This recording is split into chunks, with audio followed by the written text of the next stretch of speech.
What if the 7 Harry Potter books were never just building toward the Horcrux reveal? What if each book was already reflecting one piece of Voldemort's broken soul? Not in the obvious way, not in the "this Horcrux appears in this story" way, but in a deeper way, in theme, in mood, in structure, in what each book is really about underneath the plot. Because once you stop asking, which Horcrux shows up the most in each novel, and start asking, which Horcrux best matches each book's core obsession, something strange happens. The series starts lining up almost perfectly. Book 1 becomes the story of a hidden vessel carrying immortality. Book 2 becomes memory weaponized. Book 3 becomes inheritance cursed. Book 4 becomes a trophy turned into a trap. Book 5 becomes the poisoning of the inner life. Book 6 becomes brilliance without morality. And Book 7 becomes Voldemort reduced to pure survival.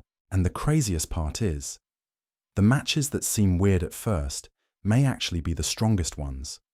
Because this theory only works if we make one rule absolutely clear from the start. This is not a plot map. This is a soul map. A thematic one-to-one alignment between the 7 novels and the 7 Horcruxes that define Voldemort. So let's go book by book, Horcrux by Horcrux, and see whether the entire series was quietly echoing Voldemort's fragmented soul long before Harry even knew what a Horcrux was. And to understand why that idea might not be as wild as it sounds, we have to start with the most misleading match of all. Because Book 1 is not the stone, it's Harry. Book 1, Philosopher's Stone. Harry. At first glance, the obvious match for Philosopher's Stone should be the Philosopher's Stone, immortality, elixir of life, Voldemort trying to come back. It feels perfect, but that's exactly why it's too shallow. Because the deeper pattern of Book 1 is not just Voldemort wants immortality, it's hidden immortality carried inside something unexpected, and that is Harry. Before the series ever explains Horcruxes, Book 1 is already rehearsing the logic of them. A dark wizard has survived beyond what he should have survived. A fragment of his being is clinging to life in unnatural form, and a living person is carrying part of that unnatural survival without fully understanding it. That last part matters most. Harry enters the story as an ordinary boy who is not ordinary at all. He is already marked by Voldemort, already carrying the consequences of Voldemort's attempt to defeat death, already connected to him in a way nobody can yet explain. The scar isn't just a scar.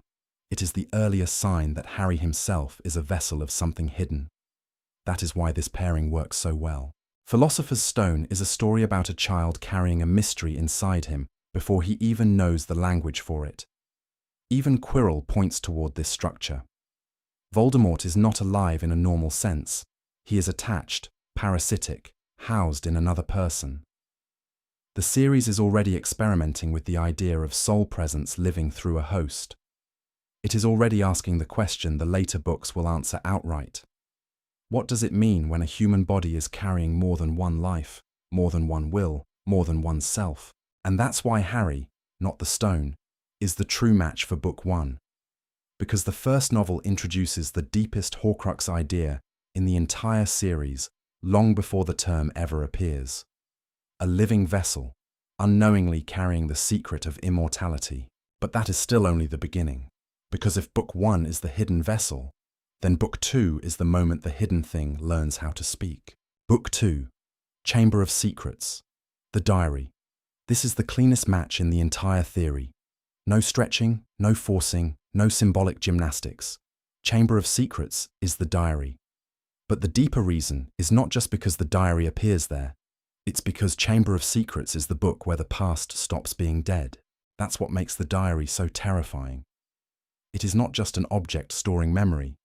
It is memory that answers back. Memory that flatters. Memory that studies you. Memory that feeds on your trust until the past is no longer something you read about, but something reading you. That is exactly what Book 2 is doing on every level. An old chamber is reopened. An old blood purity ideology returns. An old crime begins happening again. A buried version of Tom Riddle reaches forward through time and starts shaping the present. This is the first book where history becomes active. And that makes the diary more than a literal Horcrux. It becomes the model for what Voldemort's soul fragments actually do. They preserve him, yes. But more than that, they preserve his voice, his influence, his ability to reach into a different time and keep corrupting the world. That's why the diary is such a perfect Book 2 match. It is not merely a container. It is a performance of the past pretending to be harmless until it becomes lethal. And notice how intimate it is. The basilisk is monstrous, but distant. The chamber is ancient, but hidden. The diary is personal. It enters the story like a friend. Quiet, private, confessional. It wins not by force, but by access. And that makes it the perfect symbol for a book about secrets whispered into a child's life until those secrets start killing people. But there's an even more important reason this pairing matters. The diary is the first Horcrux that behaves like a personality. Not just an object carrying soul, but an object projecting self. And that changes everything. Because once you realize one Horcrux can function almost like a living mind, the series quietly stops being a treasure hunt for objects and starts becoming a map of all the different ways Voldemort's soul can infect the world. And if the diary is the Horcrux of the past invading the present, then the next book asks a darker question. What happens when the past is not just reaching for you, but belongs to you? Book 3. Prisoner of Azkaban. The Ring. This is where the theory gets interesting, because Prisoner of Azkaban is not about a Horcrux in the literal sense at all. The ring does not appear. Nobody mentions the Gaunts. Nobody knows what Voldemort did with his family relic. And yet thematically, this may be one of the strongest pairings in the whole series, because Prisoner of Azkaban is the book of inheritance. Not inheritance as wealth, inheritance as burden, inheritance as blood, family, memory, and sins you did not commit, but still have to live inside. That is ring territory. The ring is the Horcrux most deeply bound to ancestry. It comes from the Gaunt family line. It is tied to blood status, lineage, old names, old houses, old pride. It represents Voldemort not as a schoolboy manipulating a diary, but as the heir of a poisoned past. And that is exactly what happens to Harry in Book 3. This is the novel where his life gets dragged backward into the previous generation. Suddenly his parents are no longer just saints in photographs. They had friends, enemies, histories, blind spots, a betrayer, a survivor, a whole world of unfinished damage that Harry inherits without choosing. Sirius Black is the living embodiment of that. He is a man who arrives wrapped in rumour, guilt, and the debris of an earlier war. Peter Pettigrew is the same. So is Snape, in a different way. Everyone in Azkaban seems trapped by something older than the current story. Even the Dementors fit. They are not monsters of action, they are monsters of memory. They pin you beneath your worst past, force old pain to govern the present, make you relive what you would rather escape. That is why The Ring is the best match. Not because Azkaban is a prison and the ring is cursed. That's too simple. It's because both are about being trapped by what came before. And it goes even deeper than that. The ring later becomes the object that tempts Dumbledore with dead family, with the impossible urge to reach backward and undo loss. That emotional gravity is all over Prisoner of Azkaban. Harry is obsessed with his parents. He chases their story. The profound grief of the ring, its dark promise to bring back the dead, perfectly mirrors Harry's obsession with hearing his parents' dying echoes through the Dementors. He tries, again and again, to make the past present enough to touch. So if the diary is the Horcrux of history speaking, the ring is the Horcrux of history inherited, of ancestry that does not stay buried, of dead family still directing the living. And once the series makes that shift, from hidden vessel to living memory to cursed inheritance, the next step becomes almost inevitable, because the fourth book is where private darkness becomes public spectacle, and that is where the cup appears. Book 4, Goblet of Fire, the Cup. This is the most literal symbolic pairing in the series, Goblet of Fire and Hufflepuff's cup. A book of contests, prizes, champions, glory, ceremony, and reward, aligned with a Horcrux that represents one of Voldemort's most trophy-like obsessions. But the deeper connection is not just goblet equals cup. It's corrupted ceremony. Book 4 is full of rituals. The Quidditch World Cup, the Triwizard Selection, the weighing of the wands, the Yule Ball, the maze. Every stage of the novel feels structured, formal, almost celebratory. Institutions are putting on a show. The wizarding world is performing itself, and Voldemort turns all of it into a trap. That's what makes the cup so right for this book. A cup should be a symbol of achievement, a thing awarded at the end, a marker of honor. In Goblet of Fire, cups stop meaning safety. The goblet chooses Harry when it should not. The Triwizard Cup looks like victory when it is actually a portkey to murder. A tournament that should symbolize unity becomes the staging ground for resurrection. That is pure Horcrux logic. Take something ceremonial, give it prestige, let people lower their guard around it, then twist it into a mechanism of death. And in that sense, Hufflepuff's cup becomes more than a matching object. It becomes the spiritual twin of Book 4's entire structure, a noble form hollowed out and repurposed for evil. That matters because Goblet of Fire is where the series grows up. The danger is no longer hidden in corridors or secret chambers. It now wears the clothing of official events, public rules, and social celebration. Evil no longer lurks outside the system. It hijacks the system. And once that happens, the series changes tone completely. Because once the ritual ends in a graveyard, the next book can no longer pretend damage is only external. Now it has to move inside the characters, inside the house, inside the mind, inside the heart. And that is why Book 5 belongs to the Locket. Book 5. Order of the Phoenix, the Locket. If there is one pairing in this theory that feels almost too perfect, it's this one. Because Order of the Phoenix is not just a book where people are under pressure. It is a book where the pressure becomes emotional atmosphere. And that is exactly what the Locket does. The diary is seductive. The ring is ancestral. The cup is ceremonial. The Locket is suffocating. It sits close to the heart and worsens whatever is already wounded there. Fear becomes resentment. Pain becomes rage. Doubt becomes division. It does not need to invent darkness. It only needs to amplify it. That is Order of the Phoenix in a sentence. Harry is angrier than he has ever been. Isolated, disbelieved, half connected to Voldemort's mind. Sirius is trapped inside Grimmauld Place, buried under the rot of family history.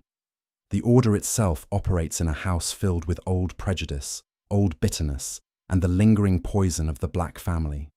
And sitting inside that house, almost unnoticed, is the Locket. That detail matters because it means the connection is not only thematic, it is physical. This book quite literally takes place in the shadow of the Horcrux that best represents its emotional state. Everything in Order of the Phoenix feels heavy. Bureaucracy is heavy. Grief is heavy. Adolescence is heavy.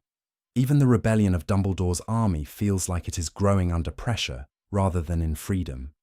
That's the Locket's energy, not explosive corruption, intimate corrosion.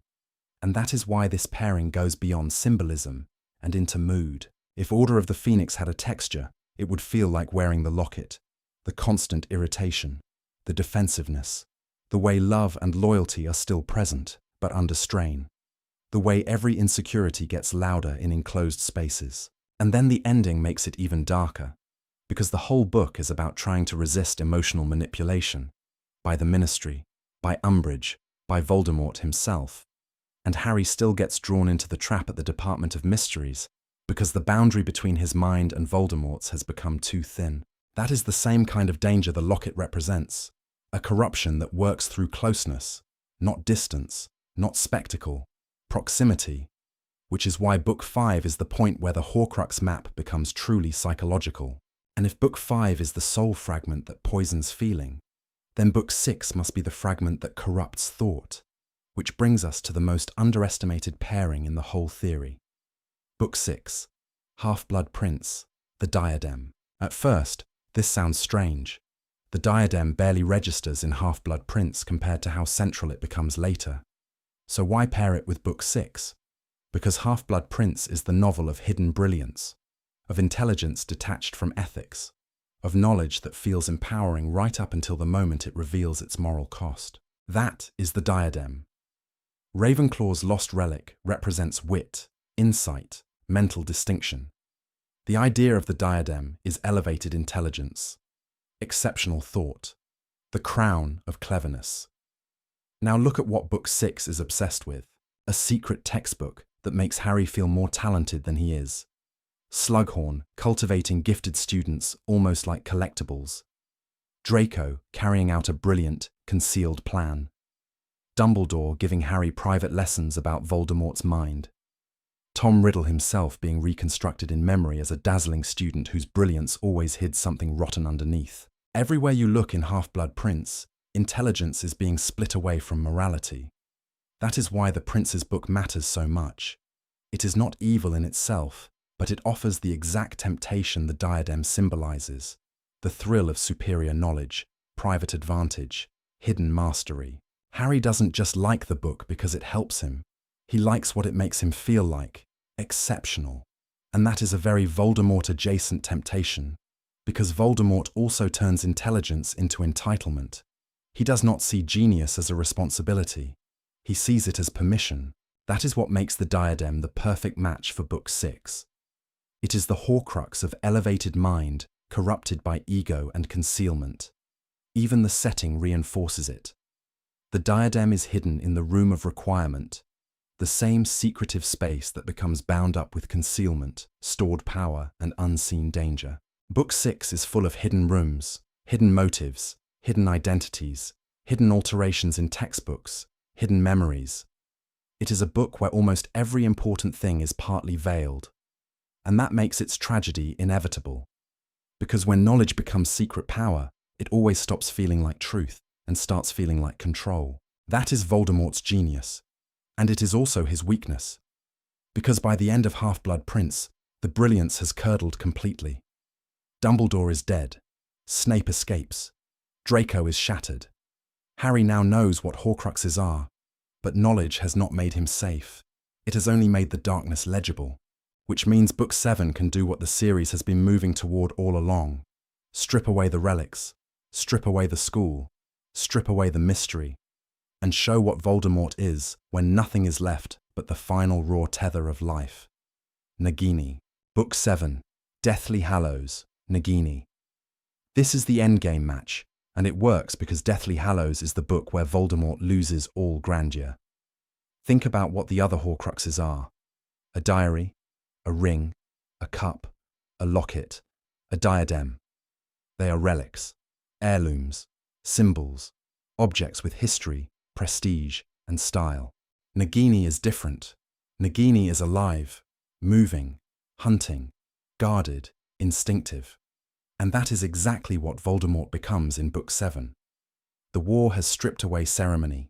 There are no tournaments now, no school year structure, no safe return to classes and exams. The story becomes hunger, cold, hiding, pursuit, panic, and the relentless destruction of every external layer protecting Voldemort's immortality.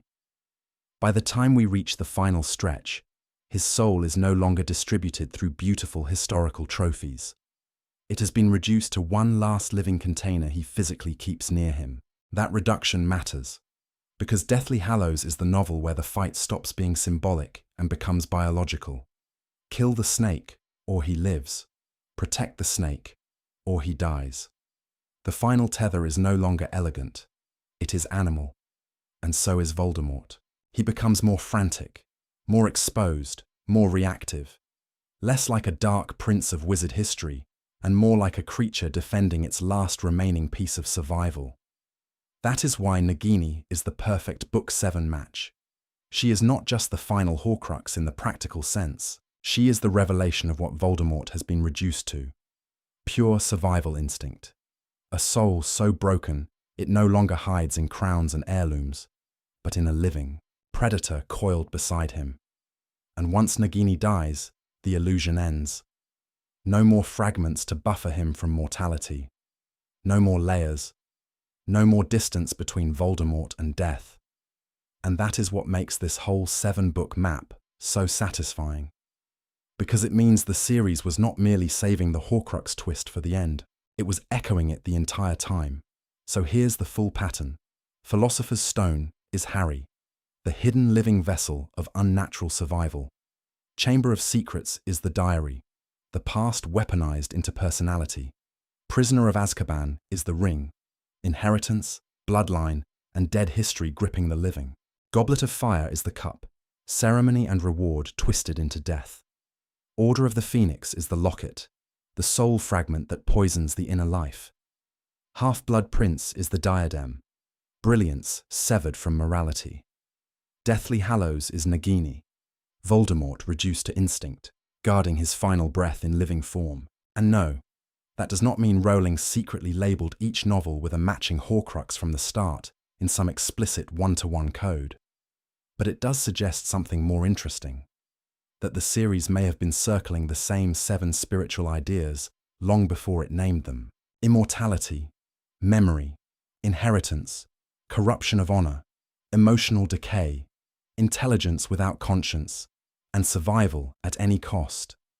In other words, the 7 books don't just lead to the Horcrux reveal, they feel like the Horcrux reveal, spread across an entire series. Which means that by the time Dumbledore finally explains what Voldemort did to his soul, we have already spent 6 books walking through the consequences of it. And maybe that's why the Horcrux twist lands so hard. Not because it comes out of nowhere, but because on some level, the story has been teaching us how to understand a broken soul from the very beginning.